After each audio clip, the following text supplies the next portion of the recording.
Skin. Howdy, howdy. Awesome. So tonight is a little bit different. We're gonna have a different kind of podcast slash Twitch stream. If you haven't heard of this show that is on Netflix right now, Stranger Things. Um, I originally watched it. Told all the guys they had to watch it. Mm-hmm. We have all watched it. We have all been scared. We have all stayed up way past our bedtimes and watched the show. And we are going to give you our opinions and why this show is something you need to watch. Whether you like scary shows or not, you need to watch this show. So tonight's going to be maybe a little bit longer than normal, but we're going to go through the entire series episode by episode and let you know what we think. So this is full of spoilers. This is something that if you haven't watched the show yet, go watch it, spend 7-8 hours watching it, get it done, and then listen to this because it's going to be spoiler nation. So if you haven't watched it and you want to hear it all, go ahead. We will fill you up with spoilers. But again, if you haven't watched it and you want to watch it, go do it. Don't listen to this. Put us on hold. We'll sacrifice the listens. Yeah. So agreed. Brett, do you have like a list of stuff you want to talk about, or are we just going to start off episode by episode? Hey, let's dive into Winx trivia real quick, just to give everyone kind of a refresher. I don't think we've gotten any new guesses since last week. Unless you guys haven't tweeted them at me or anything like that, then no. No, I haven't seen any. So drop us a question again, maybe a hint if you want, and then how to submit our guesses. Okay, yeah, I'll probably end up giving a new hint. Okay. What prominent PlayStation 3 character model was based off of a TV star, not a movie star? He started off as a TV star, so that's pretty important. And I'll expand on that. This is not just he's not a star of one game. It became a very popular series. So all right, it's a PlayStation series. What prominent character model is based off a TV star? So all right, there you go. You can there we go. You can tweet at us at Bitwar Gaming. You can email us at bitwargaming@outlook.com. Mm-hmm. All right, there you go. And the prize is a $10 gift card to the platform of your choice: Steam, Xbox Live, PlayStation Network, Nintendo, whatever you game with. We'll hook you up with some cash. Yeah. Well, not really cash, but cash in the form of We'll hook up with some bitcoins. Yeah, but we'll give you some bitcoins because those don't go down in value at all or get robbed out of nowhere. They get snatched. We'll put them on a sketchy flash drive and mail them to you. All right, exactly. So like Zach said, this is a special episode, but I'm gonna let him take the reins because he was so adamant about it. We'll just dive in episode by episode. Sweet. So the first, I was told to watch this show by one of Erica's coworkers, and just kind of a brief synopsis of this show. I'll just give you guys what IMDb says. When a young boy disappears, his mother, a police chief, and his friends must confront terrifying forces in order to get him back. So the whole show is based in like the 1980s. About all the music is perfect with the with the genre. I thought it was 70s. It's 83, I think. 83. Really? Okay. Yeah. I thought it was 70s for some reason. Right. Yeah. So the music is perfect. The props are absolutely amazing. I was blown away by the prop usage and how like I felt like everything was very time oriented, and even the dress like was it was just really cool, and like how they don't trust the government too much. It was kind of funny. There's a government, there's like a military base in their village, in their town. It's a small Indiana town, not Pawnee, but it's a small Indiana town. And so when I first started watching this, I got the idea of like, oh, this is just like another, like a sci-fi thriller, or the brothers who made the show, the Duffer brothers. They said that they got some of their inspiration from like E.T. and from the I think it was the Flea or the Fly, and what's the other thing? What's the other one? I forgot. But all those 80s films, they got the inspiration for this show from those, and you could definitely feel it. There were some throwbacks to some of the 80s thrillers in there, some of the huge 80s hits, some of the Spielberg movies from the 80s. And so that feeling alone drew me in. They did a really good job of capturing the essence of the 80s and really going with it. They ran with it, and they ended up doing something really special. So the first episode is called Chapter 1, The Vanishing of Will Byers. So in this chapter, we are introduced to the four boys. We have Mike Wheeler, who is pretty much the ringleader of these four boys. Dustin Henderson, who's kind of the punchline, if you call him that. All these kids were great. Lucas Sinclair was kind of the guy who's like, I don't, is this a good idea? I don't know if we should do this. Let's really figure out why we should do this. He was kind of the moral compass. And then we have Will Byers. Will disappeared in the first episode, and that's when we were introduced to the creature, who we don't really know still what it is. Yeah. Even after watching it. Yeah. We don't really know what the creature is. Yeah, and just kind of trying to stick within the context of the first episode, you really only see the black shadow of it. When Will almost runs into it on his bike and falls off the road, you kind of see like the shadowy outline of it. Yeah. And then also you just see shadows when he's in the barn with the gun before the light goes off. So, yeah, even after the series, like you said, you really don't know. You don't have a full grasp on what it is, or if there are more fully grown, if I'll put it that way, fully grown other monsters, or if it's just we'll get into that. Yeah, so we'll get into that. I thought the first episode really did a good job establishing a foundation and kind of setting up character types. So this guy, this character is like the crazy mom lady, the overworked, underpaid single mom trying to make it. Then we have this kind of standard middle class family. I guess most of them you assume are kind of standard middle class for the 80s families. You have these kids playing D&D. For those of you that don't know, Dungeons and Dragons. So great. Yes, I loved it because it took me back to my middle school days. We're 10 hours into the campaign, Mom. We're almost done. I was like, dude, I remember doing that, like spending all night, like 18 hours of D&D. I was wondering if that's what that game was. It was the dice that what gave it away to me, but I still wasn't 100% sure because I didn't know. I don't really know much about the game. I didn't know if it went that far back, or to where. Oh my gosh, it's been around forever. Is it okay? Mm-hmm. And did they have booklets like strategy guides in front of them, or is that their own? No, notes? So what happens is if you play D&D, you have a character sheet, right? So you have all the stats that you roll for. Some of them are pre-made characters you just choose from. Other ones you build yourself, but you have to roll for stats. So if you get a certain number higher, you can apply so many numbers of stats per line, like an RPG video game. Okay. And then you have to create like a character bio for them, like a backstory, and so that's what you carry as you're going through it as a player. Okay. Now the dungeon master, which is what Mike was, he actually has to plan out the entire campaign using that little board set with all the squares on it. Yep. Like he can say like, okay, you're going this way through this forest or whatever, and then like each encounter based on how many moves they make and like what the timeline. So he has like a huge booklet, and he'll have all the rules. Like if you want to cast this spell, it has a this % crit chance and does this much damage based on what you roll. That's what the dice are for. Yeah. Okay, that makes sense then. So I just love that. From the get-go, these kids are like major nerds. Yeah. Like on every meaning of the word, they're nerds. Yeah.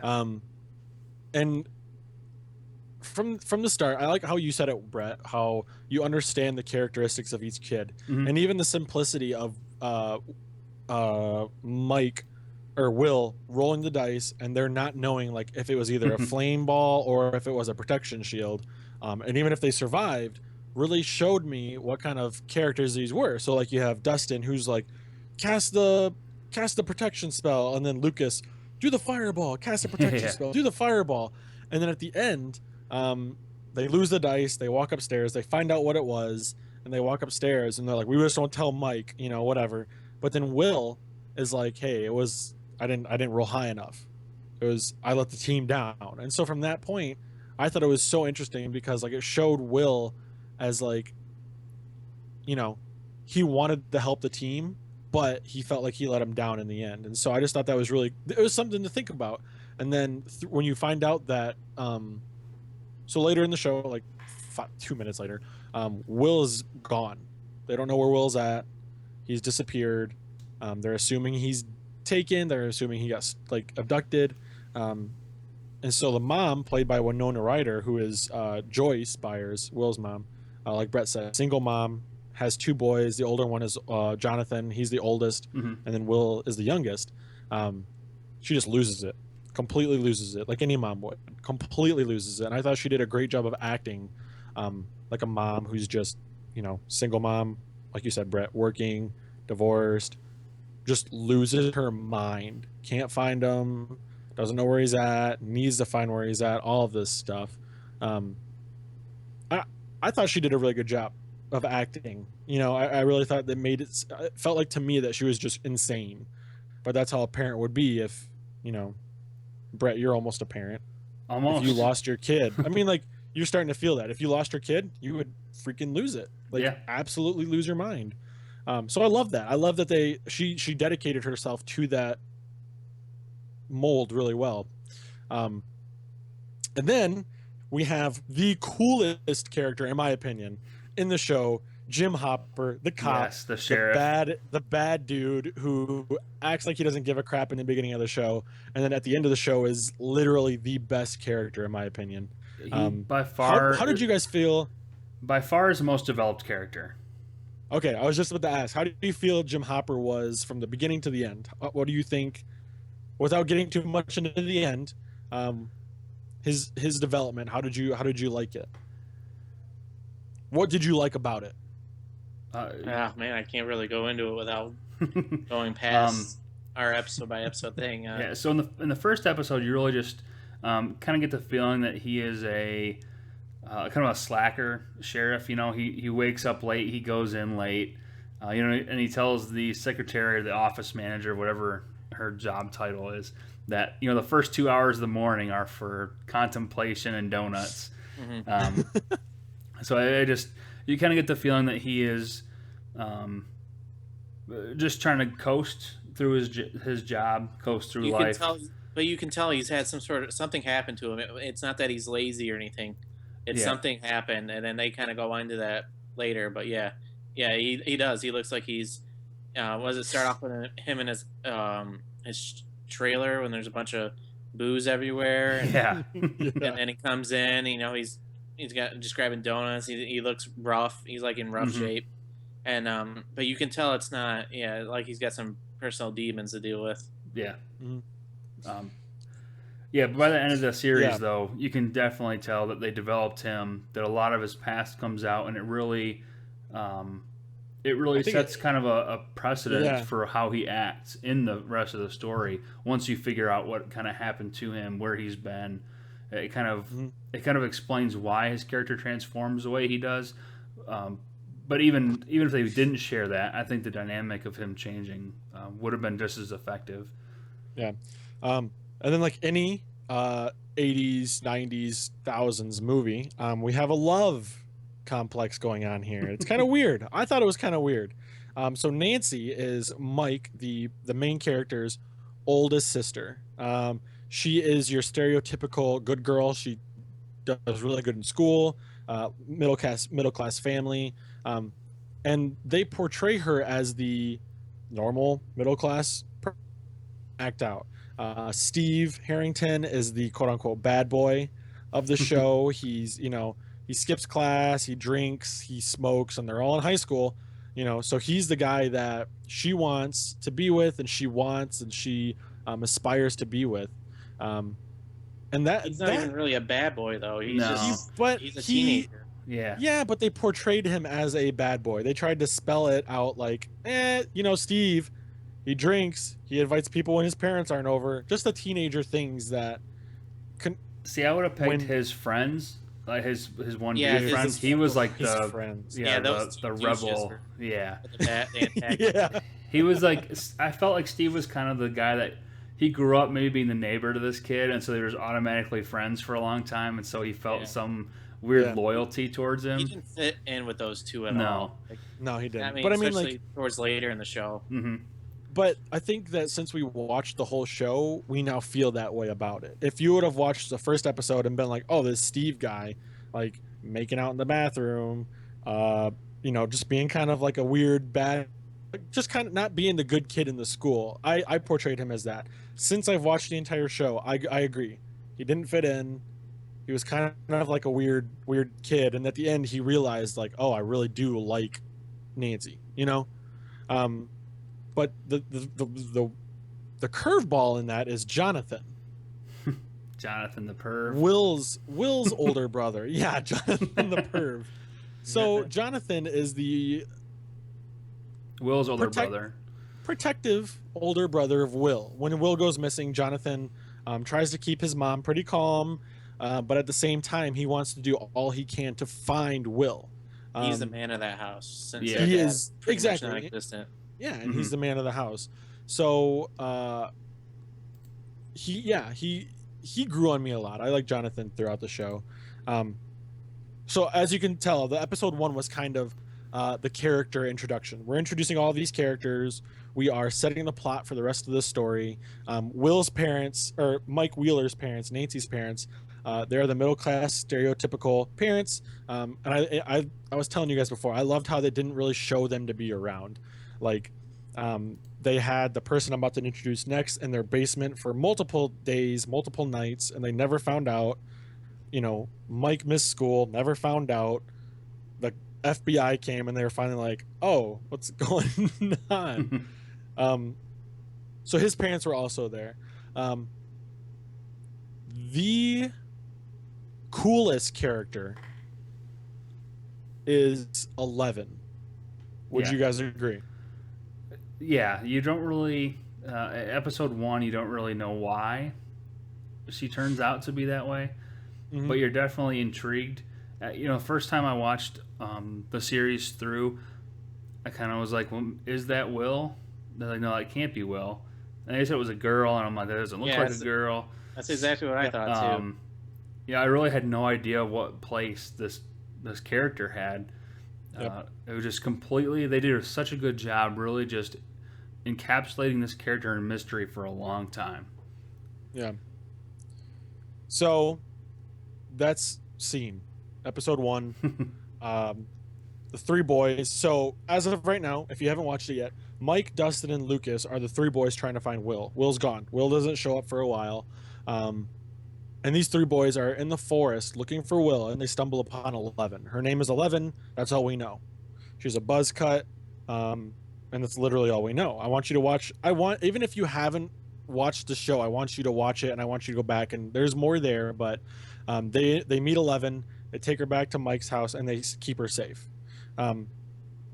Episode 2 is called Chapter 2, The Weirdo on Maple Street. And at this point, Mike is hiding 11 in his house, and the boys are kind of having a controversy of, do we keep her here? Do we not keep her here? Can we go back just a little bit? Because go ahead. We pass over a part that blew my freaking mind. Is when Elle was in that restaurant, and he found out how serious things were getting. Is because she looks like a starving girl eating. And this guy's taking care of her. He calls social services. This lady shows up in the middle of the night. You think everything's all hunky dory. And as he's freaking walking into the back, the chick puts a bullet in the back of his head. Yeah, silence pistola. Agents show up, and she's running to the back because you could tell she didn't trust people. You didn't know why. Yeah. You just thought maybe she was, doctors had done something to her. But then all of a sudden, this freaking chick murders that dude. And two she of runs them. back. Isn't it 2 of them in the back? No. 2 of them. She murdered 1. And then 11 got 2 of those guys. Yeah, she runs to the back, and you see those two guys in suits with like trank guns or whatever. And next thing you know, they're dead. You don't even know how. Yeah. And she's gone. I'm like, what just happened? That's that was the biggest turning point for me. Yeah, absolutely. That like you said, I totally forgot about that part. But that was a huge like WTF moment. That was the first introduction into what we thought 11 could be and what was going on there. See, I Yeah. didn't even know. But I didn't even think that though. I mean, But you before just, that, she stops that fan by looking at it, you know? So you're exactly. like, okay, so she's got some telepathic ability, Yeah. but you really don't know the extent of it, you know? And then she Yep. gets freaked out by this chick pistol and the Chick pistol. You just freaking. restaurant owner in the back of the head. And so then she escapes these two dudes, and there's like, they're bloodied, you know? They're bloody and dead. And so you're just like, wow, maybe, you know, maybe she is what is on, you know, maybe she is what abducted, or she was controlling what abducted. It's kind of my Yeah. first thought At was she was first, I thought that controlling. thing in black, killed those guys, Hmm. and Yeah. she got, that's what first crossed my mind. Yeah, like she controls it, or she can summon it or Yeah, something. like it's an alter ego of her or something like that. Maybe Mhm. Something she can't control on See, purpose. Maybe like that. the entire time I was looking at it as 11 is one storyline, the Thing is another storyline. How are these two going to meet up? I never put two and two together. I guess that's cool that you guys thought of it that way. I'm glad that I thought of it a different way, because I was always like, what's going to happen? Like, how the heck are they going to put this Slender Man type figure and 11 with telepathic powers together? And so we move on. Chapter 2, like I said, the weirdo on Maple Street is when we get introduced to 11 a little bit more. Mike hides her in his house. In the basement, they build like a fort for her, which I thought was really, really cool. And they give her some clothes, and they introduce her to the aspect and idea of like just normal things, like keeping promises and returning and being Yeah. friends with the girl, because you begin to realize, and she does have some flashbacks of what happened to her. So one of the major flashbacks in this episode was when Mike hides her in a closet so that his mom doesn't find out. She freaks out a little bit. She has a flashback of being in a laboratory with two men carrying her back to a room and closing the door. And at that point, for me, I'm going to ask you guys, I thought that they were doing experiments on her. And you begin to think that a little bit more in another episode, but that's what my first idea went to. I thought, okay, the 80s, like, we're kind of fidgety about other countries and like the Cold War and the USSR. What is going on? And I started to this is when my interest began to peak and to start rolling. I finished this season in one day. I know Wink, it took a little bit longer. Brett, Took me 2 it took days. a little bit longer. I finished it in literally 9 hours. First flashback, what were you guys thinking? If you can think about it with me. Yeah. Yeah. I Yeah, go guess ahead, Wink. experimenting. Yeah, I guess that's about what I was thinking too. And I didn't think, what later actually happened wasn't really what was growing through my mind at that time. Yeah, I knew it was obvious she was isolated because she had no social skills. Mhm. But yeah, I think the experimentation probably was my best guess at that time. Yeah, I had two things run through my mind. First was the experimentation, because you kind of had okay, so she's psychic, or maybe she's not, can't read your mind, but at least she has telekinetic powers where she can do things with her mind. So I was like, maybe they're experimenting on her. And previously in the episodes, the two deputy cops made some references to the Ruskies and the Russians, Cold War stuff. Yeah, that's when I got that. So when you kind of had that flashback and they were in this thing, this facility, my second thing came to mind was sort of like the Serenity movie, where River in that show, they took her psychic abilities and trained her subconsciously to be an assassin with like keywords, like through the radio or TV. They would drop these keywords and she would just like wipe the places out. Yeah, Like just the Winter go. Soldier. Yeah, exactly. So that's kind of what I had. That was the second thing go through my mind. I was like, either they're doing experiments on her to try to unlock like potential the human mind to do this, to train other people to do it, or they were training her to be some sort of assassin to send her, over to Russia and just let her loose on people. So those are kind of my two thoughts after the first flashback. All valid. All valid. The other big thing that happens in this episode is Joyce, Will's mom, gets a phone call. Oh, yeah. And this is the first phone call that she received. So she gets a phone call. picks the phone up to her ear, and she hears static, but then she hears breathing. And after like 5 seconds of her freaking out and being like, Will, is that you, Will? The phone fries itself. Yeah, I think it zaps her too a little bit. A little bit, yeah. Now, the phone didn't fry itself. Something else fried the phone. Yeah. But I digress. We will carry on in a second. Is there anything else that happened in that episode that you guys kind of thought about? Remember, I'm just touching on the points that IMDb does. This is supposedly the major points of the episode. So I just wanted to see if you guys thought of anything else. If I remember correctly, in this episode, one more thing happened. Yep, I think you're gonna hit it. Doesn't Elle recognize Will from the photo? That happens, and that is one thing. And then she flips the D&D board over, puts Will's character, without anyone telling her what character Will is or what Will looks like. You know, she pointed him out in the picture and they said, "Do you know where Will's at?" And she flips the D&D board over, puts him down, and then puts third episode. That's the next episode. Are you sure? I thought it was this one. I think she flipped it over. I think that you are correct in that she flipped it over, so that they understand the underneath, the upside down. No, they don't even catch that till later. Yeah, she just flips it over. The next episode is where they're talking about the Demogorgon and Will, and she puts it there, and she puts the Demogorgon down, and they're like, Okay, so then at the end of this episode, is this where like the love interest with at the pool? Yes. Okay. So, yeah, if you guys want to do this part, I can do it. So, You're the host, boss. Nancy and Steve are the love interests, and they go to Steve's house to, party like teenagers do. Steve's two other friends, who I don't know, but they're like Wink said, douches. They are there too.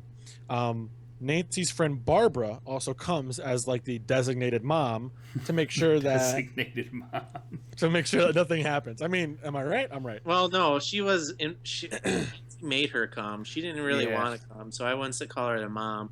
Well, she made her come as a protect, and then Nancy, went all teenage girl on herself and changed her mind, and then abandoned her. Yeah, I felt like Barbara, it was I felt like it was.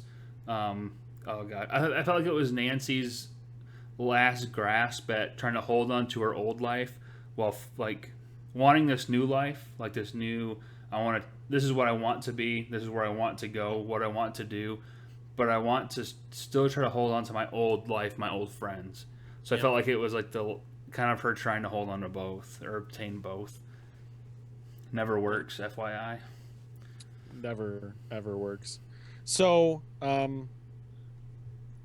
Barbara,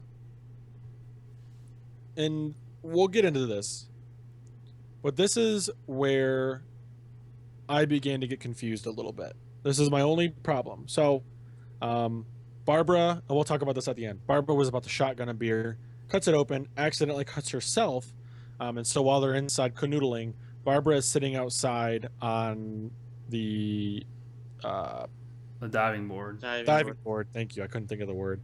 The diving board, and her cut is still bleeding. It drips into the water, and all you see is a camera pan up, and she's looking up, and then she's gone. She vanishes. This entire time, lights flicker and stuff too. Yeah, you see the lights flicker. Jonathan is being the perv. I don't think he was being a perv. I think he was really trying to find Will. Totally being a perv. Jonathan is taking pictures of things in the forest, stumbles upon Steve's house, takes pictures of them swimming, takes pictures of Nancy in the house. Undressing. Whatever. And perv. Takes a picture of Barbara sitting on the diving board, and he gets the creature behind her. All unbeknownst to him. Unbeknownst to him, unbeknownst to the audience at the time. You'll find that out in the next episode, a couple episodes. But he takes a picture of the creature. Barbara's gone. The scene ends. Episode 3. Bum, bum, bum. Episode 3 is called Holly Jolly. In this episode, Joyce begins to realize that Will isn't dead, isn't gone. She begins to realize that something is happening. He's either trapped, he was taken, but he's still alive. She gets another phone call, and the phone just gets destroyed again. And so she's like, There's got to be a better way. Well, you're forgetting the opening of the episode though, with Barb. Oh, Because the episode I opens forgot about that part. with her coughing up blood, and you see that she is like in the pool, but it's like the pool is overgrown, has some weird It floral looks like growth. it's snowing, but ash, not snow. It's ash. Yep, looks like a nuclear winter almost. Yeah. And there's like the pool is overgrown. You see Steve's house, but it has all this like vines and overgrowth on it too. Like it hasn't been upkept. And she sees this thing, which you really don't know what it is. She tries to climb up out of the pool, gets most of the way out. It grabs her, starts pulling her back in. She's screaming for Nancy, and then it gets her into the pool with some great camera work. Gets her into the pool, and then it just goes silent. Yep. And then you have no idea what happened to her. And then it kind of flashes to the after of her and Steve kind of canoodling, yeah. But it's really weird because you get the sense that it is two different places, but in the same place. Yeah, that's when I kind of started thinking maybe they're going the route of alternate dimensions, alternate reality. Looks exactly like it looked like a complete of Silent Hill, Silent Hill movies, because that was all. If you watch the most recent like live action Silent Hill movie, it was exact the same thing. You have one reality, and then the darkness comes, and it's the same exact area, but it's different. Mm-hmm. It's darker. It looks more evil. It looks like hell, but as a normal version of hell, that kind of thing. Yeah. I didn't really know what I thought at this point. I thought it was kind of alternate dimension, Brett, but at the same time, I was like, maybe it's something else. I didn't know what to think. It ended up not being really alternate dimension, as much as it was. I forget what the theory is called, but it's like a mirror world, like an evil mirror world. Like we live in the light, and there's also like a dark, like an equivalent darkness world that is always underneath of us, or parallel behind us, invisible. Whatever. So, also at this episode, we've been kind of leaving out the fact that the boys are still looking for Will. Mm-hmm. Hopper, the sheriff, is still looking for Will, and he's actually starting to become a little curious about this government base that's in this small town. So he does what every good sheriff does, and he drives in, and he said, "Hey, I'm here to see the main person of this place." And they're like, "Yeah, no, that's not happening." And he's like, "I don't think you understand. I'm a sheriff. I need to make sure the kid's not in there. No, this isn't happening. Dude, that's it. I'm coming in. I'm the sheriff. I need to see if the person's in here. I have a crazy town. You're going to do it, or I'm going to get somebody on the line." Okay, fine, let's do it. So they let him in.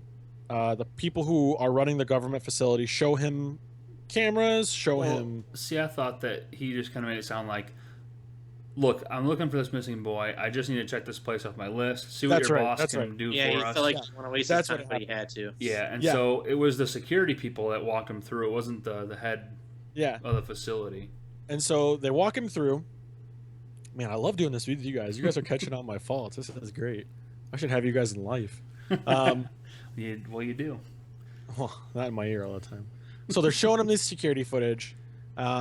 Everything seems to be fine. They get back in the car, and Hopper goes, "They're lying to us." And this is when it hit me. This is when I was like, "Oh man, this is different. This is so good. I love this already." And he goes, the police officer is like, "Why?" And he's like, it was either raining or snowing. It was raining. Yeah, he said, "Why did we call off the search that night?" And he's like, "Oh, it was raining." He's like, "Did you see rain on that film?" He's like, "No." He's like, "They're lying to us." And at that point, I was like, "Oh my gosh." Yeah, that's when Hopper's character really starts to transform really quick. Mm-hmm. Because he knows he's being lied to. He knows that some of his answers will be there. And so he kind of starts getting obsessive about that compound. Yeah. And so one of the things he does is he breaks in. I think it's this episode. where he cuts the chain and just walks in and he's like, "Hey, I'm just here to talk. I want to talk to your manager or something like that, or the leader of this place, and get some answers." And nothing really happens. Nothing is really answered at that point. But he still has this weird feeling. Isn't that where he punches everyone and gets in? No, it's not yet. It'll be this. I'm pretty sure it's this next episode. No, I thought when he cut in that's when he was able to get in. He cut in twice. Yeah, the second time he got caught. This time he broke in. Well, The first time he got caught. The second time was when they got caught both times. yeah. The second time was when he went into that into that place. with Into the- Winona I Ryder. went into the basement With- level. No. That's the third time. I think No, listen. The first time. No.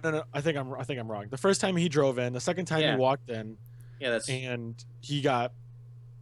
he got into the quarantine area, yeah. he saw got- that thing on got the down wall. there, and then he got stabbed with the needle. Yeah, because he saw that thing on the wall. Then he got We haven't talked about the thing on the wall yet. no. That happened in episode 3 too. So we'll touch on that before we go to episode 4.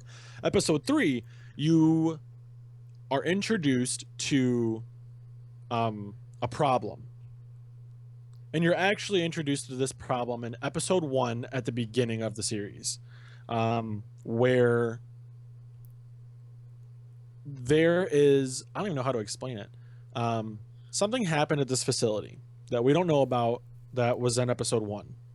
Episode 3 comes around and you walk in. They have a film of this thing on a wall that the best way I can describe it is, do you know of this isn't for you guys since we've seen it, but when you go to Meijer or Kroger and you're in the back and they have those big the plastic flaps that keep the cold out of the hot, that's pretty much what it reminds me of. Add about 10 tons of like slime and sticky goo, and that's pretty much what it was. It reminded me of the overgrowth for the spores and stuff in The Last of Us. All that stuff that grew up on the walls and overtook the plants overtaking the scenic areas. That kind of reminded me of that. So if you're a gamer, which Yeah. most of our friends are, It also another one reminded for- me a little bit of the flood in Halo. oh, there Yeah, we go. that too. Perfect. So we are introduced to this. We are introduced to this thing on the wall. They send a guy in to try and figure out what's going on, what it is. Well, they kind of know what it is, but to see what they can do about it. And the dude gets killed. They bring him out. They have a wire attached to him. They bring him out. It's all bloody, and they're like, "Holy frick, we might have messed up something." Chapter 4. Well, doesn't Can I it? say s- Okay, go ahead. Go Yeah, to Wink. Go ahead. I got something after Wink. Wink. Yeah, can I just want to say something about that basement area where you see that growth and stuff the first time, because, well, not the first time you see. That's the second time you see down there, because the opening of the entire show is you see a scientist running away from something down there, and he gets to that elevator, and then all of a sudden he gets taken, and you wonder what the heck was that, and then that's where you see the frickin' the chief down there as well. Mm-hmm. And that's the second time you get to see that area where it's all dark and it looks like it's snowing but it's not, kind of thing. So yeah, that's the second time you see that area. I believe this is the episode 2 where the lights start flickering in Joyce's house, Yeah, in the his buyer's room. house, His room, and it leads Yeah. her to his room, and that like the hand starts coming out of the wall, Mhm. And then she freaks out, but then goes back in.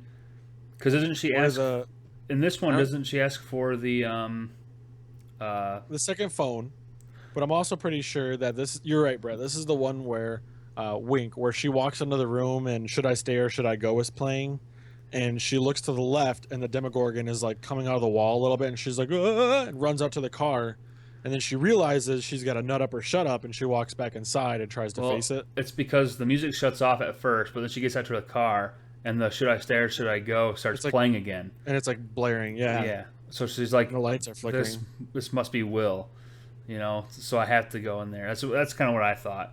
But doesn't she also get like the small little chain of Christmas lights in that little cubby? that She- was Or is that the next This- episode? that's later. This is the next episode, Okay. because this next episode is a She big buys deal. all the Christmas lights. This next episode, No. You're right. This is the episode where she buys all the Christmas lights, and she goes in to the cubby, and she's talking to Will through the lights, and she goes, Yeah, say one for yes, two for no. two for no. It's like, Yeah. are you alive? And it blinks once. And it's like, are you safe? And it blinks twice, and she starts freaking out. Yeah. So, yes, we are on the right track now. Episode 4. Well, this one still isn't this the end where the quarry scene happens? The end of this episode is yes. So, I'll do end of episode 3, episode 4. End of episode 3. Mike, Lucas, and Dustin are taking 11 to find Will. She says she knows where Will's at. They're gonna find him. Mm-hmm. They go to Will's old house, which he is at, but kind of. And they're like, "What the heck? Why did you bring us here?" At this point, Mike and the guys have befriended 11. They are really good friends with her. They like her a lot. They want to keep her around, but they're still Lucas is still kind of like, I don't know. So they go to Will's house. Will isn't there. They're like, 11, what the heck? They hear sirens, and they're like, frick, what's going on? Go down to this quarry, and they find Will's body. And Mike and the boys are like, 11, how could you do this? We thought you could help us find him. Why did you do this to us? They pull Will's body out of the quarry, and then that's the end. The beginning of the next episode is them trying to explain to Joyce that her son is dead, and she's like, "No, he's not. I was just talking to him." And they're like, "How?" And she's like, "With the lights in this cubby hole. I was yes and no, but he's not safe. What's going on?" Well, blah blah blah. They take her down to the coroner's office, pull back the blanket. Looks like Will, smells like Will, acts like Will. She is dead set on the fact that it is not him. Even has his birthmark. Even has the birthmark. Everything. They don't think it's him. She doesn't think it's him. Wasn't he missing the birthmark, and that's why she's convinced it wasn't him?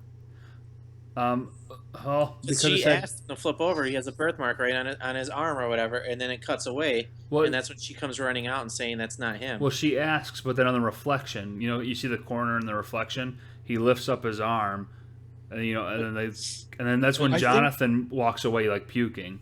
Yeah, I think no, he ran away before he lifted her arm up. They let the coroner did. She runs out into the lobby after. It doesn't show a mark or anything on his arm. It just shows like as out of focus. Maybe you're right.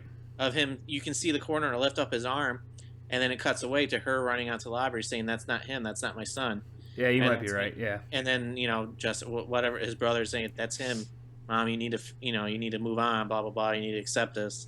We need to make a funeral." That kind of thing. That's when with her being so adamant after that, that little scene made me think maybe that company has something to do with it again. So that's when it first started to creep in my head. At this point, how are you guys feeling about the show?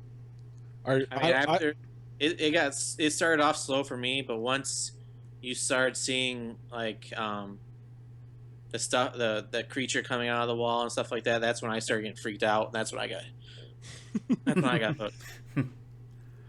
I was still kind of skeptical. So at this point, I'm watching it. It's about 7 o'clock at night, and I'm still like, okay, what is gonna drag me in? Because we were playing Halo this night. I was playing Halo with all of you guys, and I was like, I'm watching Stranger Things, but I'm kind of playing Halo. I was right on the borderline. The boys begin to try and communicate with Will. They realize that, we hear his voice once in a while. It's over the radio. 11's usually here when it happens. Maybe she has something to do with it. They start putting things in order. They start understanding, like, something is going on. He has to be alive. Something's happening here. And they try to make conversation with Will. They try to connect with him. Now, at this point is where you were talking about, Brett, where 11 comes back over. She flips the Dungeons and Dragons board over, and they say, oh, what is this? And she said something. She said, bad. Yeah. And they're like, bad. And she takes it, and they're like, Will. And she puts it down, and they're like, what? Is Will in trouble? Is something wrong with Will? Like, what's going on? And that's when she grabs the Demogorgon, the monster in Dungeons and Dragons, and puts it on the board with him. And she looks at him and she says, bad. And at this point, they, at 11 or 10, they're probably 12 or 13, they're like, okay, everything's starting to roll together now. Where is he? What's going on? How is this happening? What's going on? Blah, blah, blah, blah. Also at this time, Joyce is beginning to realize, oh, I can communicate with Will. I can communicate with him. You know, what's going on? And so she is sitting at home with the axe, waiting for the lights to come on and waiting for him to show again because she still thinks he's alive. Is that before or after? Because I know Mike is yelling at Elle about he trusted her, blah blah blah, and she's messing with the ham radio, the handheld ham radio. Oh yeah. That And was episode 3 because Okay. Joyce did the numbering on the walls the same time she did the. Well, that's this episode where she does the letters, and then the thing comes flying out of the wall, and she goes back and grabs an axe and like sits on the couch and waits for it. Yeah. So 'Cause everything is starting to come together. At the same time, though, as like they hear through that walkie-talkie, Hop doesn't he find out that the regular coroner didn't do the autopsy? It was a state dude. So he at this point, segue. Hop goes to a bar, finds out. Also, Hop finds out that the state boys instead of county boys found the body, reported it, all this stuff, and Hop's happened to come across the body. Why are the state boys in our little town coming across this body that I've been looking for? Digs a little bit deeper, goes to a bar, pretty much pisses this dude off with some of the questions that he's asking. Takes him to the back, knocks the snot out of him, and is like, "What happened? Where's the body? What did you guys do?" He's not just a random guy. He's the guy that he saw on television talking to the TV, to the TV anchorman, as the guy that found Will's body. Yeah. And he's supposed to be a cop from another county, and it didn't make any sense because he's not supposed to be patrolling that area, and he made it sound like he just happened upon a dead body in the and that's not a spot that you go unless you're planning something or looking for something. And I guess story didn't add up. That's why he was trying to talk to him. Well, and he said too that he's like, I know for a fact that it's like that's private property. That's not where you patrol. Yeah, he was a state cop, right? And, and that's private property, and he's not supposed to be down there. Blah blah blah, and that's why it didn't add up. So, at this point, Hop realizes something is messed up. He goes back to the precinct, goes down to the coroner's office, punches the state trooper dude in the face, goes into the coroner area, finds Will's body, opens up the door, takes a huge gasp of air, goes full steam ahead at this point. At this point, Hop is ready to go. This is the point where Hop became my favorite character. Plunges a knife into Will's body, cuts it open. It's all fluff and filling. Yeah, it's like stuffed no organs, filling. Yeah, stuffed bear. Yeah, that part was intense. Blew my mind. If it was real, that would have been unbelievable. I mean, it was crazy anyway, but imagine if that was a real body. And wow. Yeah.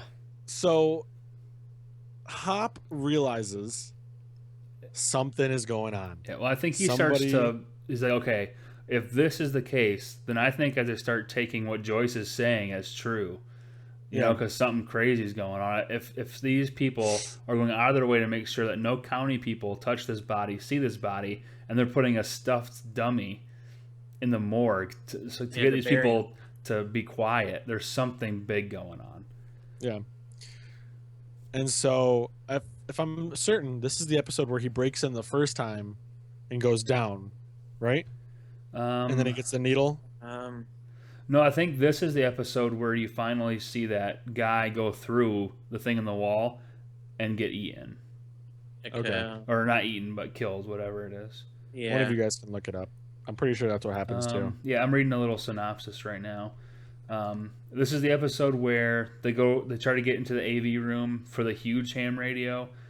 That's where she first connects with Will because their handhelds aren't strong enough. And she uses her powers to talk to him through the ham radio and blows it up. Right, exactly. And then I think this guy goes through the thing in the wall, but he gets eaten.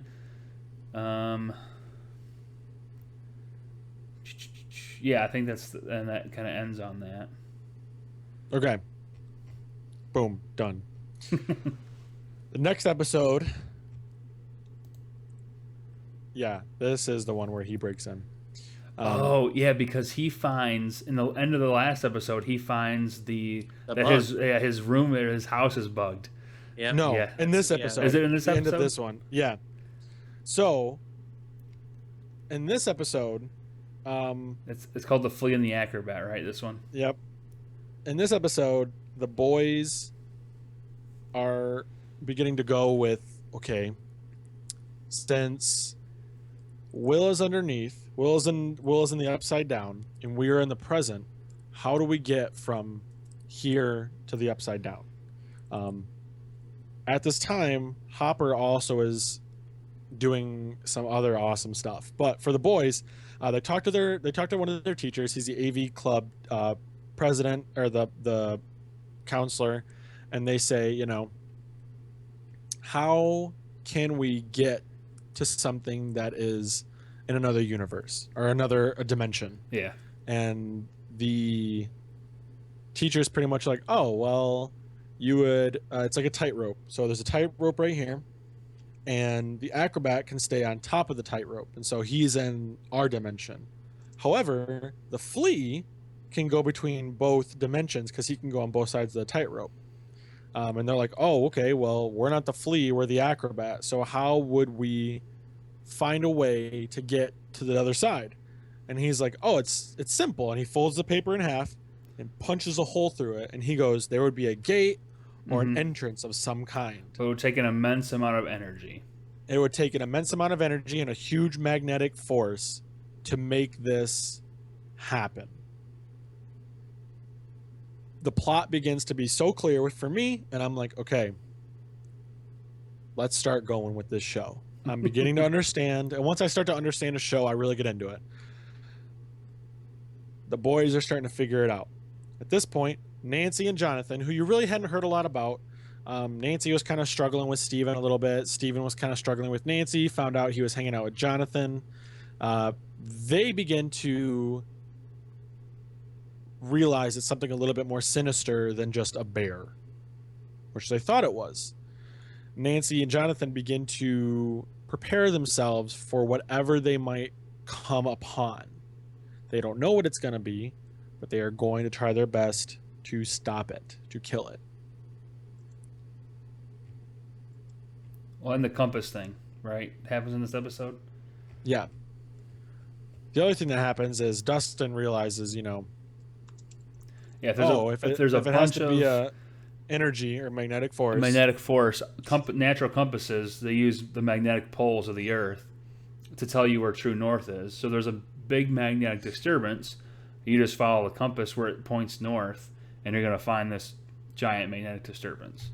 It has to be a huge magnetic disturbance. Yeah. Like, these things function on the poles, so it had to be huge. So they begin to start looking. And this is also where we had our first fight amongst the brethren, the boys, because Mike is starting to have feelings for 11. Lucas is like, dude, we need to be more clear-minded about this. And Dustin is just giving us all of the hysterical laughs in the entire show, which is great.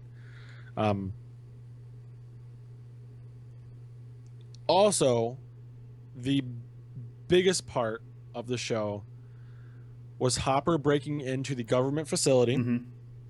Well, it was like the power and something. It's natural power and natural resources kind of a thing, or like power and electricity, something about the government. Breaks in. knocks a dude out, takes his gun, and he's like, I'm doing this, swipes a card, goes in, and they're like, stop, hits the elevator button, and he goes down. And this is where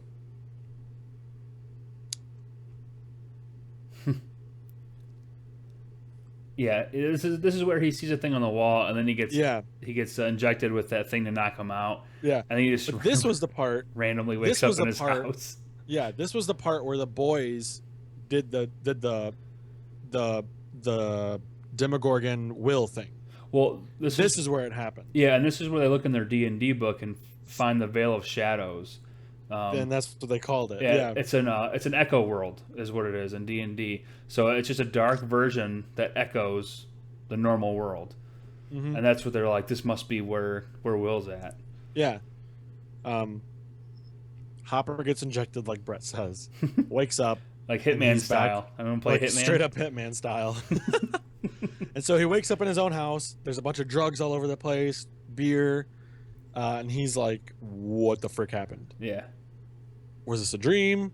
And then he starts taking off every electric outlet, trying to find how they bugged his house, which finally finds out how it happened. And he goes and tells Will's mom, they're listening to us.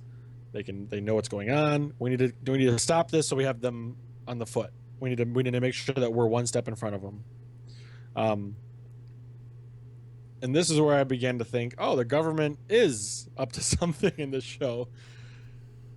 Yeah, but I think we keep missing the fact that throughout all of these episodes, 11 is having flashbacks to different things, and that we're learning about 11's powers more and more. This is why it's really hard to talk about the show, because there are two plot lines, and you can get really engulfed in the monster plot line, but forget about 11's plot line.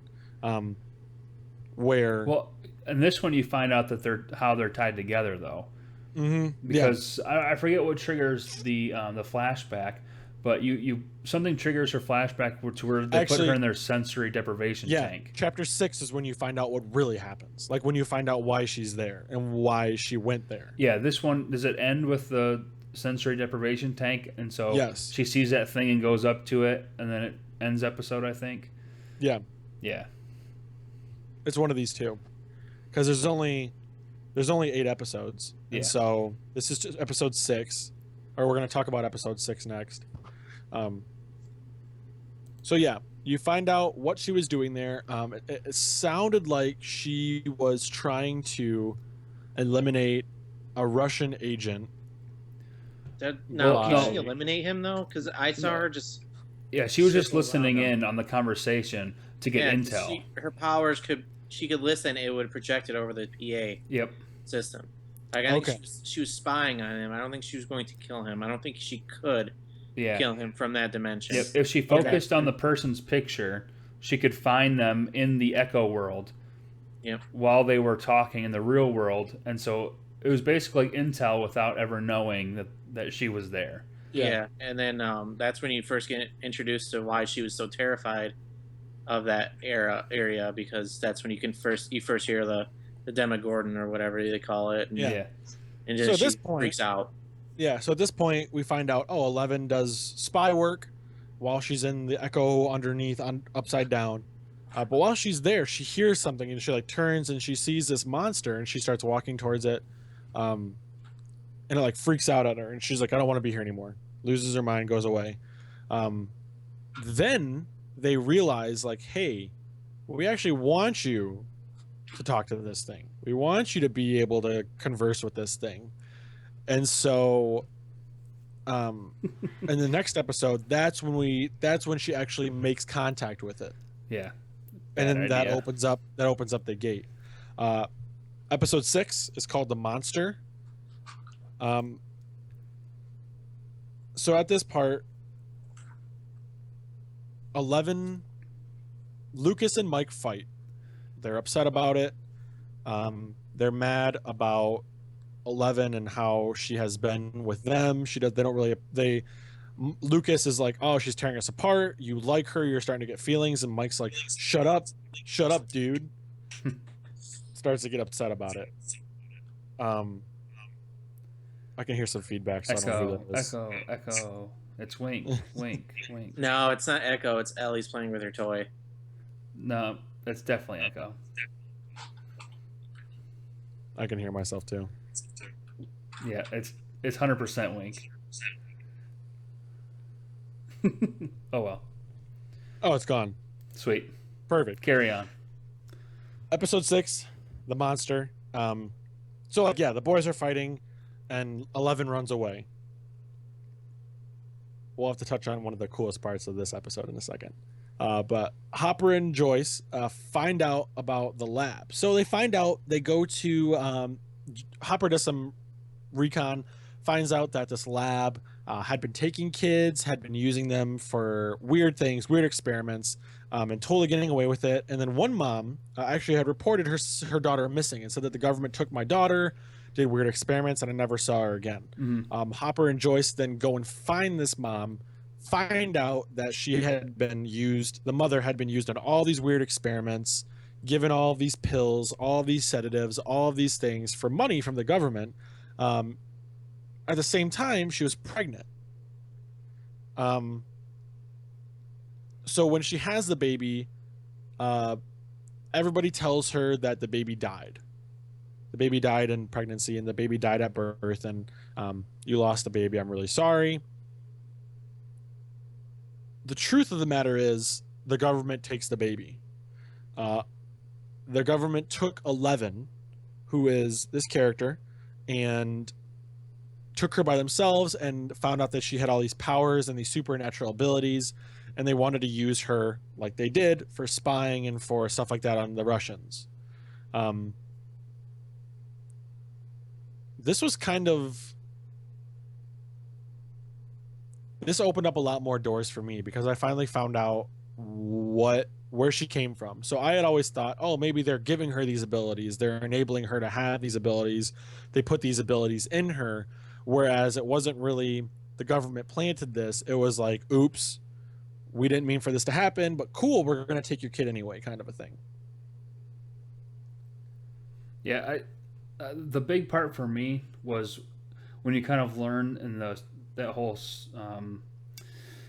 that sensory deprivation tank, that it was all, at that point it was still all like mental. Like she could cross over, but it was all mental. So it wasn't a physical. She wasn't physically traversing between the two until she touched it, and then that kind of like whatever happened, its power coupled with her mental power opened that gate, and so now it is able to freely kind of go back and forth at will wherever it wants. Which is, they didn't really explain more into that, but it just has the ability to create doors and gates wherever it wants now because of this kind of you're not supposed to mix the two, but because Elle does, touch it, now it just blows up at this point. You really start to get a really good handle and feel on what's going on and kind of what's going to happen. Yeah.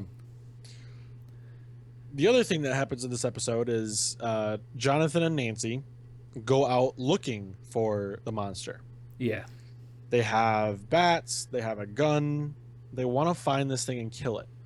So Nancy, while they're looking in the forest, they hear something. Nancy sees a tree and it's just like all this goop and crap, and she's like, oh, I'm going to be a normal teenage kid in the 80s, like every scary movie, and crawl in there. Well, I'm going to crawl in there and see what's going on. Doesn't she hear something through it, though, and that's what makes her try to crawl through it?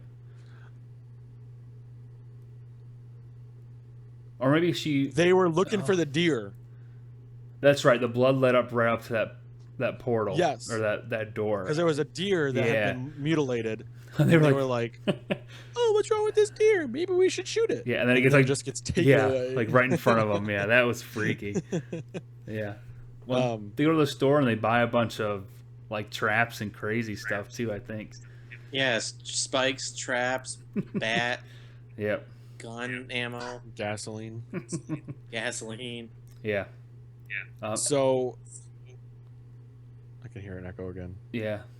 I keep muting my mic every time I'm not talking. Oh. Oh, sweet. in this episode also Lucas goes out on his own to try to find Will, and he stumble upon like, hey, everything's pointing to this government facility behind this fence, and then he sees all of the electric company trucks leaving. Yep. Yeah. That's when he warns them all that they're coming for him. Yep. That they need to get out. Yep. And freaking Mike tells his mom, it's like, we're not here. If anyone asks, we're not here. It's like, what's going on? I was like, dude, this is so serious. And he doesn't even know.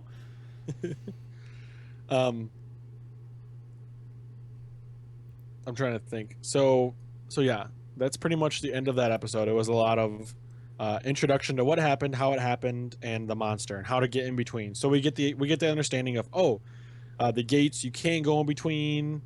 There is a monster there. It's in a different dimension. It's in an echo, just like ours, just evil.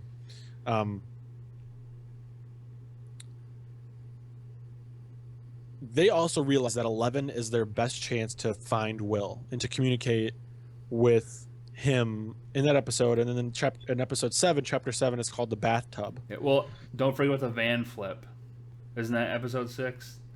Where she flips the van with There's her also mind? something else cool in episode 6 where she was walking out of the grocery store. She slammed those two doors together. She basically like, these are my Eggo waffles, and you can't tell me no. I don't pay for nothing. Wink, what were you gonna say? That wasn't it the van flip at the beginning of the next episode when them trying to escape? Because I don't think they showed up because that's how they get to the junkyard and stuff, and they hide, and then they get in that fight, right? No, they get to the junkyard. That was after the fight. No, they escape. Isn't that the beginning of the next episode? Well, the first time they were in that junkyard was when Lucas and Will got in that fight and punched each other. Yeah, they fight and they split up. I'm talking about after they get back together and Lucas warns them that they need to get out of there. Yeah, that's when she flips that van, and then the helicopter's looking for him. Yeah, and then they get to that junkyard and hide. Yeah, I think that is the beginning of episode 7. Yeah, it is. It is for sure. There are so many good quotes in this next episode. So in this episode, they realize like 11's the best way to communicate between the Upside Down, and they decide to build their own sensory deprivation tank. Before that, they go to the junkyard to run away from the bad guys, and they end up becoming stuck in that bus. The best quote, one of the funniest quotes, was this one, where Dustin says, so they're hiding, and they're all scared. And he says, it's been way too long. You know what? Maybe you're right. Maybe this is all a trap, and the bad men are coming to get us right now. And Lucas goes, it's not a trap. Why would the chief set us up? Nancy, maybe. But the chief? And Dustin goes, Lando Calrissian. And Lucas goes, shut up about Lando. That's right. Yeah, he keeps equating it to Lando. But there was just segue. This is why I like this show so much, because they did so many good, like, just like, hey, Star Wars, hey, Dungeons and Dragons, hey, 80s music. They shouted out to so many good nerd culture stuff, and I think that's another reason why I love this show so much. But going back, they also they build the sensory deprivation tank, and the government is still searching for 11, trying to figure out where she's at, trying to figure out how to get to her. And that's pretty much what happens this whole episode. It's really building up to this final epic conclusion of Stranger Things. And so, did I miss anything, or should we just go right into the final episode? I don't know if I missed. I think episode 7 was kind of a pain to watch just because it was building up to the final. You kind of feel like Will's mom. You're not really sure if she's just trying to be like a mom to Elle, like trying to love on her because she hasn't had any love, or if she's just legitimately just using her because she knows that she can talk to Will and get to Will. Is this the episode with the fight in the school after the pool stuff, or is it the last episode where the huge fight takes place? That's the beginning of the last episode, I think. That's this last episode, yeah. Okay. That's where things went ham. Yeah. I think this episode was just kind of a build up. It was more like a final episode part 1 than it was an actual episode on its own. I think. Mm-hmm. But I mean, some necessary stuff happened. You know, like Wink said, the boys, they kind of reconcile together. They kind of accept that Elle is really their only hope to find Will and bring him back. I think this is the episode where Mike and Elle kind of have this little romance thing start to blossom, where he's like asks her to the school dance, and she's I like, wanted sure. to say that. I want to talk about that because that part right there where he asked her to the dance pissed me off because that was a dead giveaway what was going to happen at the end. Because they only talk about the future in movies like that when the exact opposite is going to happen. So that pissed me off. Yeah, and that's kind of when I had a feeling that Elle was going to sacrifice herself. She's going to pull a Cortana in Halo 4. But I you know, and it's funny because, like you said, you really did know it was going to happen, but you still hoped against it while you were watching. Like, please don't do that. Please don't do that. I didn't really know it was going to happen until she did it. Because I always thought to myself, oh, maybe they can, like, kill it or something, or put it away, or just get rid of it. But then once it got to the point where they were all shooting at it and it still just walked through everybody, I was like, well, frick, this has got to happen. Yeah. What I did like so in this last episode, I really liked how I related with Dustin's character a lot. It was funny because even Ashley, my wife, was like, "You're just like that little kid. Like, that's just like you. Your embodiment of a small child." But I think it was funny how there's all these things that he made, these crazy things like the Lando comment, like you said. He called out the Demogorgon was after Will before Elle told him that. The chocolate pudding, you know, he's like, oh, she hoards that stuff. Everything that he said and he like thought about the future came true, and I thought that was funny. He's just my favorite character, I think, besides the sheriff. Yeah. Also in this episode, there's a lot to say about this episode, and I kind of want to leave it so that if you haven't seen it and you've been listening the entire time, you have to go watch it. And for the people who have watched it, I think you'll understand. Like, there's a lot that goes on in this episode, but yeah, the major point for me, and if we want to talk about more, you're more than welcome to. But I want to talk about the ending, the after everything that happened. You gotta, if you're gonna talk about the last part of it, you have to talk about everything. So the last part of it is Hopper and Joyce strike a deal with the government, and they're gonna go. That made me the angriest because this whole time Hopper was, we'll fight the man, we'll figure it out on our own, you know, and then it comes to this and he just folds like pretty easily. And that's why I was like, you get tased a couple times and you're like, okay, let's make a deal. I think there was more to it. Wink, go ahead. I don't get what deal exactly he struck. It didn't make any sense to me that they would just allow him in there. Is it because they knew he wouldn't be able to get out? Is that why they agreed to it? Like,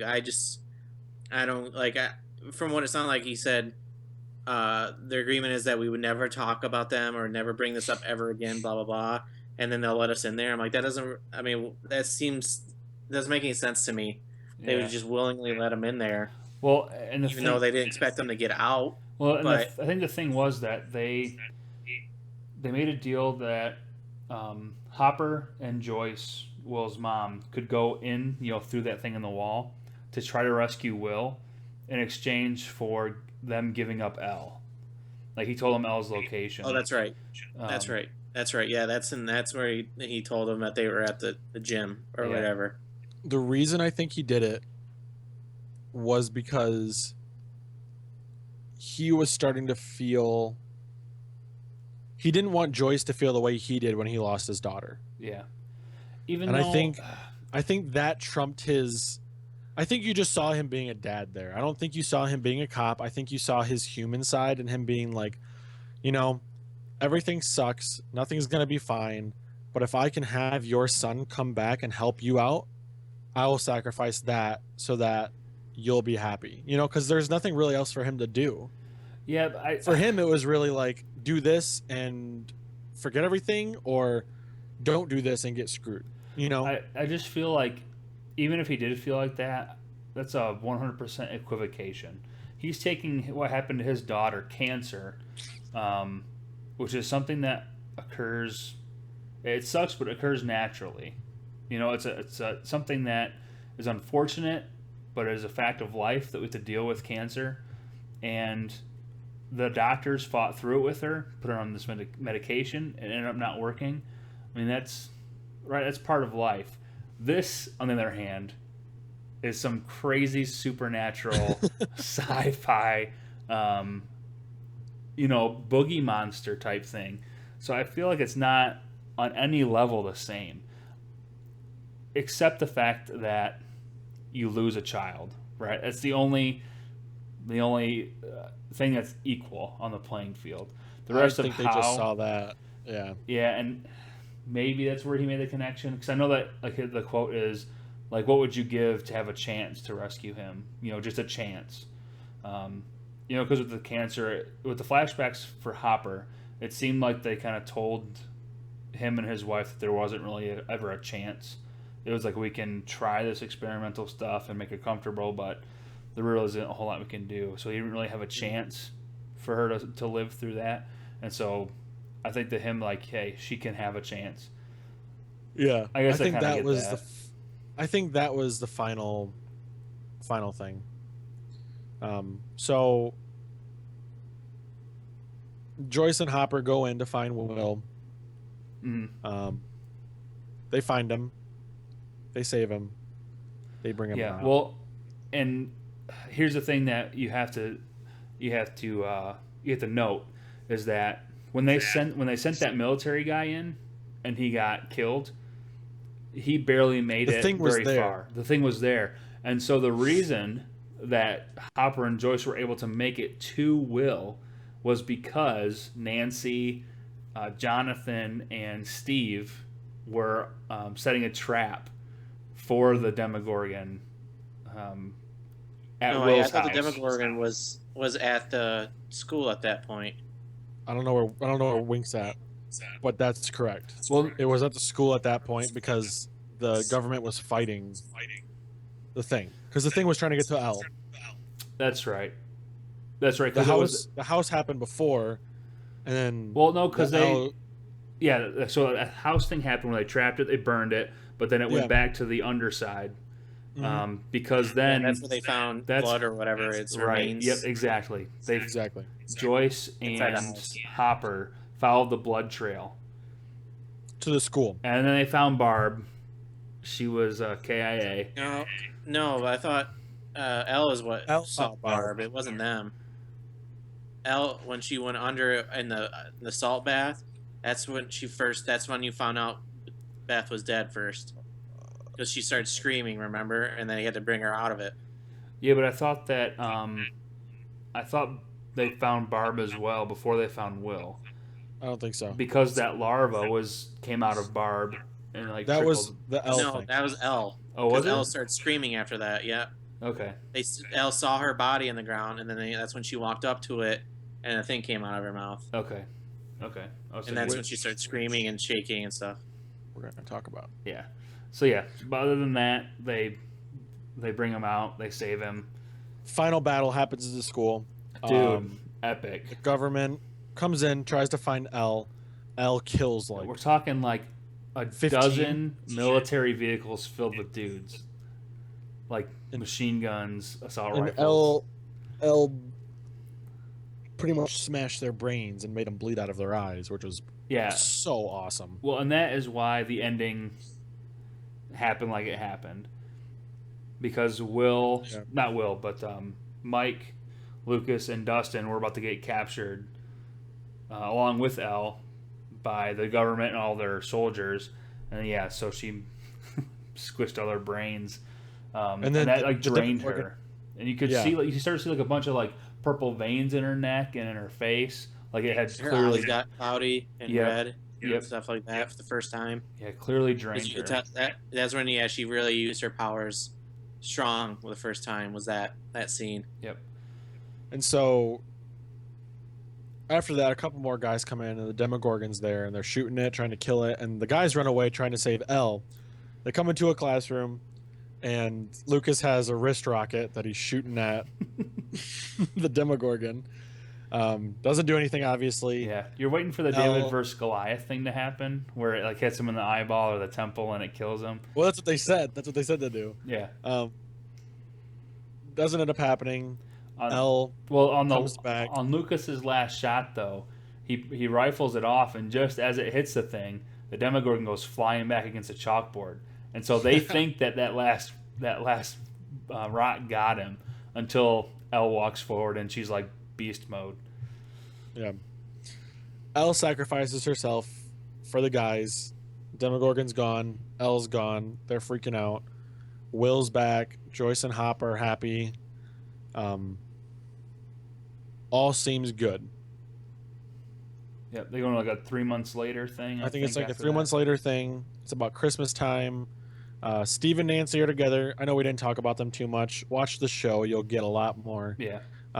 Steve and Nancy are together. Jonathan and it goes to all the boys playing Dungeons and Dragons in the basement, and they actually win this time. Yeah, they finish the campaign. They win. Yep, finish the campaign, and they leave. Will goes home with Jonathan. The guys are just hanging out. They drive home and they have Christmas dinner. Will, Jonathan, and Joyce are eating at the table, and Will's like, "I have to go to the bathroom." He has a cough. I have to go to the bathroom. He runs to the bathroom, and I don't know which came first and which came second. So before you continue, because I know you're going, before Will gets rescued, he has been hiding in the Fort Byers little thing, and the Demogorgon finds him and like busts down that thing. So when they find Will, it's because the Demogorgon is away at the school, and Will is alone. But he is like it's almost like hideout little thing, where it's been hiding out. It's pretty much if you know what Alien is. Yeah. With the thing in their mouth. Yeah. That's pretty much what it was. Yeah, but you really didn't know if the Demogorgon had done anything to Will or captured him or what until this last scene that Zach's about to say. So he's in the bathroom. Will's in the bathroom. Trying to figure out what happened first. So Will goes in the bathroom and he has a cough. He coughs like twice. He coughs it up. And then, no, it was before he coughed it up. He coughed twice and everything went upside down. Well, you look around and it's all. I know what's happening. You look around and it's all the upside down, and you're like, "What the frick?" He coughs again, and it switches back to real world. At this point, he barfs and a larva of some kind comes out of his mouth and just slithers down the sink. I'm pretty sure what happens is I'm gonna look and see. I'm pretty sure he coughs twice, and the second cough, when it goes upside down, that's when he coughed at the larva, and that's when he's looking around. The thing goes down the sink, and he doesn't notice it. Yeah, I think you're right. And then it goes back to normal, and he's like, "What the heck?" So, Wink, I think you're muted. That's the same thing that happened with what's her name's when 11 saw her in the other world. That same kind of larva came out of what's the Beth's mouth? Is that her name? Barb.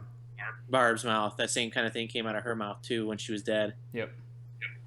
Yeah, which kind of makes you think that that's the way it reproduces or makes sure that it lives on, is that it uses like a human host or some type of host to plant an egg or a larva. It's basically Silent Hill and Aliens all put together in one show. So,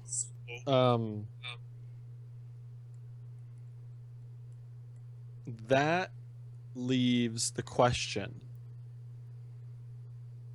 Season 2. It was renewed, right? For season 2? Yes. After we're done with this will be the end. So, I I just don't want to share too much. Like, it was such a good show. I want people to watch it. And if you listen to it Share and too you get much. We this just far, pretty much shared everything. well, There's there was Not like not everything though. no, that's the whole thing. Like, we did go in depth, but it wasn't everything. Like, there's so much more to this show and so much better to this show than we talked about. So, season 2, Wink, what do you think will happen? Yeah, what do you think is going to happen, man? Well, they kind of teased with the larva. I betcha. It's something along the lines of those things, the Demic Gardens, whatever, in the real world, and they got to deal with them. I wouldn't be surprised if there's not really an alternate universe at all. And maybe towards the end of the series, Elle comes back from the other world, grown up or whatever, still alive, and then whoops everyone's A and just starts dominating everything. Yeah, you want my opinion now? I don't know if you were done, Wink. No, I don't want your opinion. We're done. Yeah, you're just good. kidding. You're good. What do you think, Brett? Yeah, so I think it's going to be, because the larva, it's going to take years to grow. I think it'll be like a couple years after. And because after they got Will back and Hopper leaves the hospital, he gets picked up by a couple of government guys and they drive away. And then after all the reunited stuff happens in the end, he goes out into the forest and he puts some food and Eggo waffles in this little food box in the middle of the forest. So my assumption is that Ella's still alive, probably primarily lives and I don't know, manages or has dominion over the underside world. I think she's there because she's the only thing that can keep the portal shut, is my guess. And that might that's be, why that's why she's still alive and not dead. Yeah, because she disintegrates along with the Demogorgon in the end battle. So, yeah, it almost makes you think maybe she dematerializes permanently in one dimension and maybe is permanently materialized in another. So maybe that closed the gates, and maybe she's like protecting or stopping them from creating more gates. That's a pretty good theory. But my theory for season 2 is that they're going to be grown, and because there was 2 larvae that escaped, one from Barb and one from Will. I think maybe this time there'll be 2 of them, so there'll be a bigger dynamic to them. Or maybe they'll do like a alien evolution type thing. Where yeah, the second one didn't make it. Wasn't in the real world though. Our world. It was the Barb one was still in that world, right? Yeah. Okay. Yeah. So I could see there being 2. Yeah. But I almost think because you only saw the larva with Will when it was the upside down world. You only saw it in the sink once it had like flashed the upside down world, and then it was gone. So I wonder if Will's echo had it living in him, and then it vomited out in that world, but not in the real world. I don't know. It's a long shot. It's far-fetched a little bit. So there's a part of the show that we didn't talk about at all, and I don't even know if you guys remember this. But as Hop is moving through the upside down with Joyce looking for Will, he stumbles upon what looks to be an egg that is hatched. Oh yeah, I forgot about that. So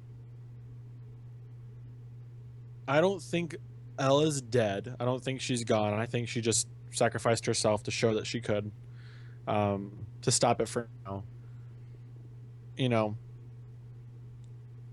I think there's going to be more. I don't know if it's going to be based it'll probably be based maybe 2 years after the boys are a little bit more grown up. There's got to be more. There can't just be one monster. There's always more than one monster. There's always 2 or 3, or the monster had babies somehow. They have to one up this season, so it's gonna be. There's gotta be. But I hope they don't, because there are way too many shows out there right now that are like, oh, we had a good first season, let's make it better the next season. And look at Walking Dead. Like, Walking Dead did really good for a really long time, but now I feel like it's just like, how can we get the most gore and keep our viewers around? I don't want Stranger Things to do that. I want Stranger Things to be like, this is a really cool story, this is something really cool that's happening, and we're done. So you want season 2 to be a completely different, isolated story, different characters, Just same like I don't premise want it for to the be upside like, down world, but yeah. it's different, all different characters. No, I want it to be the Upside Down world again, but I want them to close it out in another season. Gotcha. I want them to kind of, because they kind of left it open as to like, you know, how many more kids does the government have? Where are the other Demogorgons? What happened to Hop? You know, Steve and Nancy. I don't want them to have a baby. I just want them to get rid of that character.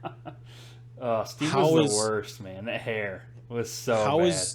how does Will feel now that he's doing this? There was a lot of open-ended questions that I really am happy that they left open, because this is going to be a good series for the next, hopefully, 2 more seasons. It'll probably be 2 more seasons. Yeah, we'll see.